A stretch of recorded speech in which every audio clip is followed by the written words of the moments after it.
200 বছৰীয়া চাহ ইতিহাসত শ্ৰমিকসকলৰ বাবে যিসকল চাহ শ্ৰমিক আছে তেওঁলোকৰ বাবে শেহতীয়াকৈ ৰাজ্য চৰকাৰে যি সিদ্ধান্ত লৈছিল আচলতে ভূমি পট্টা দিয়া তাৰ পাছতে এক প্ৰকাৰ উৎফুল্লিত হোৱা দেখা গৈছিল ৰাজ্যৰ চুকে কোণে থকা চাহ শ্ৰমিকসকল।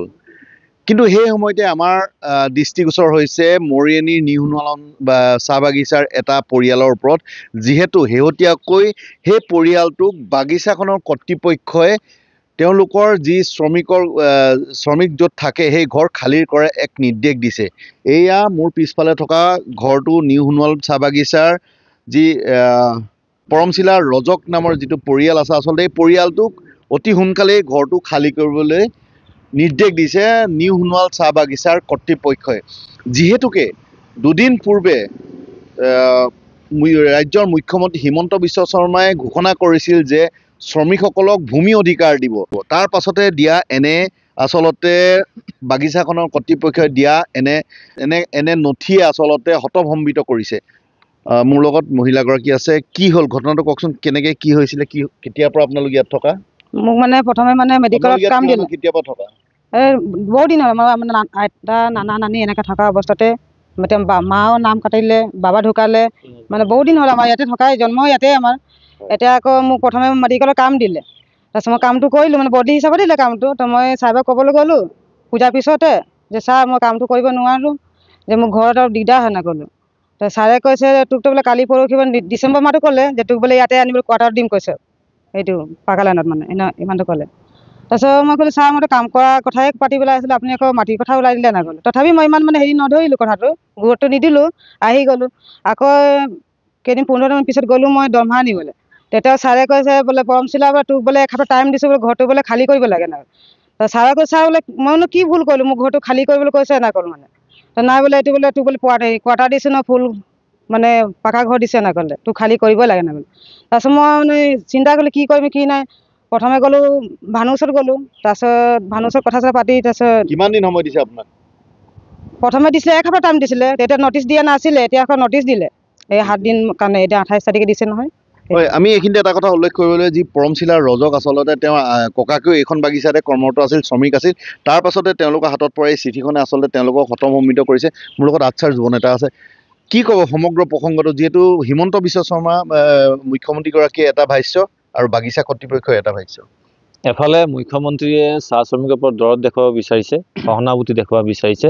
200 বছৰ আজি হ'ল এই শ্ৰমিকসকল বিভিন্ন দেশৰ পৰা, বিভিন্ন ৰাজ্যৰ পৰা আহি নিজৰ পোৱা পৰিয়াল সকলোখিনি এৰি, সম্পত্তি এৰি আহি ইয়াত আজি এটা আৱেগিক কথা, তেওঁলোকক পৰিয়ালক এৰি আহি 200 বছৰ ইয়াত চাহ শ্ৰমিকসকল নিচিনা থাকি আৰু অসমক অৱদান আগবঢ়াই অহা এই শ্ৰমিকৰ ওপৰত কিন্তু এই চাহ শ্ৰমিকৰ যি মান সন্মান শেষ কৰাৰ কাৰণে, নিৰ্যাতন চলোৱাৰ কাৰণে এই বাগিচাৰ কৰ্তৃপক্ষ আজিও কিন্তু এৰা নাই। ব্ৰিটিছ গুচি গ'ল, কিন্তু ব্ৰিটিছে সেই যি পলিচি বনাইছিলে সেই পলিচি কিন্তু আজিও চাহ বাগানৰ মালিক কৰ্তৃপক্ষই কিন্তু চাহ শ্ৰমিকৰ চলোৱাৰ কিন্তু এতিয়াও এৰি নিদিলে। খুব দুখ পাইছোঁ। চাহ শ্ৰমিকৰ যিটো ঘৰত তেওঁ নিজে সাজি লোৱা ঘৰ, বা চাহ বাগিচাই বনাই দিয়া ঘৰ নহয়, নিজে সাজি লোৱা ঘৰ, এই ঘৰটোত তাৰ ককা আইতা আছিলে, তাই ইয়াত জন্ম হৈছে, তাইৰ মাৰ জন্ম, তাইৰো জন্ম ইয়াতেই, গোটেইখিনি যদি ইয়াতে জন্ম হয় ইয়াতে আছে, সেই ঘৰটো আচানক কোনো কোনো যুক্তি হেৰি নথকাতকৈ তেওঁক খালী কৰি দিয়াটো বৰ দুৰ্ভাগ্যজনক হৈছে। আমি খুব লাজ পাইছোঁ আৰু দুখ পাইছোঁ যে এনে মানসিকতা এজন মালিকৰ থাকিব পাৰেনে, এনেকুৱা চাহ বাগিচা কৰ্তৃপক্ষ থাকিব পাৰেনে? গতিকে এই যিবিলাক চলাইছে, ইয়াৰ বোলে ট্ৰান্সফাৰ কৰিব, বেলেগ কোৱাৰ্টাৰ দিব। আৰু ভাই নিজে বনোৱা ঘৰ, ভগাই হওক চিগাই হওক, তাৰা দেখল ঘৰেই হওক, যিয়ে হওক, সেই ঘৰটোত থাকি কিমান শান্তি পাইছে তাই জানে, একমাত্ৰ তাই বুজিব। এই কথাটো কিন্তু সেই মালিকে বুজি পোৱা নাই, আৰু তাইক এতিয়া পকা ঘৰ দিব বিচাৰিছে। আচলতে কথাটো ইয়াত নাই, কথাটো কি আছে জানেনে? এই মাটিডোখৰ পকালিৰ লগত লাগি আছে। এতিয়া তেওঁ বাণিজ্য কৰাৰ এটা প্ৰসংগ তেওঁ আনিব বিচাৰিছে, আৰু তেওঁ সেই মাটিডোখৰ লোভ লাগি আজি এই শ্ৰমিকসকল ইয়াৰ পৰা ঠেলি দিব বিচাৰিছে। এয়া নহ'ব কেতিয়াও। মুখ্যমন্ত্ৰীয়ে ঘোষণা কৰিলে ইতিমধ্যে যে চাহ শ্ৰমিকসকলে এই মাটি পট্টা পাব, ইয়াৰ ভূমি অধিকাৰ পাব। 200 বছৰ যি অসমক অৱদান আগবঢ়াই দিলে, যি ভাৰতবৰ্ষক ৰেভিনিউ তেওঁলোকে দিয়াই দিলে, সেই মানুহখিনিক এতিয়া অত্যাচাৰ নচলিব। আমি যোৱা 10 তাৰিখে আমি এখন স্মাৰক পত্ৰ দিছোঁ চাহ বাগিচাৰ কৰ্তৃপক্ষক, যে তেওঁলোকে যি জাননী প্ৰেৰণ কৰিছে ইয়াৰ জাগাডোখৰ খালী কৰিবলৈ, তাক অনতিপলমে বাতিল কৰিব লাগে আৰু অন্যান্য শ্ৰমিকসকলকো তেওঁলোকে যাতে তেনে ব্যৱহাৰ নকৰক আৰু শ্ৰমিকৰ হৈ কল্যাণমূলক সমূহ কাম কৰক, তাৰ কাৰণে আমি দাবী জনাইছোঁ। আৰু আজি আমি চক্ৰ বিষয়াক মৰণি চক্ৰ বিষয়াক আমি লগ কৰিছোঁ, তেখেতকো কৈছোঁ যাতে ছাৰ এইবিলাক কোনো ঘটনা ঘটিব নালাগে, ইয়াৰ অন্যথাই কিন্তু আমি মনে মন নাথাকোঁ, আমি কিন্তু তীব্ৰতৰ এটা গণ আন্দোলন তুলিবলৈ কিন্তু আমি বাধ্য থাকিম। আৰু বিশেষকৈ কৰ্তৃপক্ষক মানে অনুৰোধ জনাইছোঁ আপোনালোকে ইয়াৰ পৰা আঁতৰি থাকক, নহ'লে কিন্তু আমাৰ প্ৰতিবাদৰ সন্মুখীন আপুনি হ'ব। আৰু মাননীয় মুখ্যমন্ত্ৰী ডাঙৰীয়া আপোনাক বিশেষভাৱে আহ্বান জনাইছোঁ, আপুনি এইবোৰ ক্ষেত্ৰতো আপুনি হস্তক্ষেপ কৰক। মালিকসকলে কিন্তু এটা মানসিক অত্যাচাৰ চলাবলৈ আমাৰ শ্ৰমিকৰ ওপৰত কিন্তু লাগি আছে। শ্ৰমিকসকলক তেওঁলোকে অজুহাত দেখুৱাই তেওঁলোকে অত্যাচাৰ কৰিবলৈ, তেওঁলোকে নিৰ্যাতন চলাবলৈ তেওঁলোকে চেষ্টা কৰি আছে। আপুনি যেনেধৰণে দৰদ দেখুৱাইছে এই ক্ষেত্ৰতো দৰদ দেখাবলৈ কিন্তু অসম চাহজনী ছাত্ৰ সন্থাৰ তৰফৰ পৰা আমি আহ্বান জনাইছোঁ।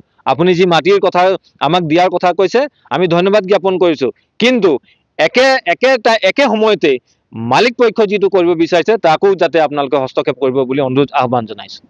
ধন্যবাদ। এয়া আছিল আটচাৰ নেতা দীপক তাঁতী ডাঙৰীয়া। আচলতে চৰকাৰে হিমন্ত বিশ্ব শৰ্মাই যি শ্ৰমিকক যি মাটিৰ পট্টা দিয়াৰ আশ্বাস দিছিল, তাৰ বিপৰীতে বাগিচাৰ এই জাননীয়ে আচলতে সমগ্ৰ বিষয়টো ক'ৰবাত অন্ধকাৰ সৃষ্টি কৰিছে। আচলতে এয়া প্ৰকৃততে শ্ৰমিকসকলে তেওঁলোকৰ মাটি সুৰক্ষা বা মাটি অধিকাৰ পাবনে, সেয়া কিন্তু এতিয়া প্ৰশ্নবোধক চিহ্নত পৰিণত হৈছে।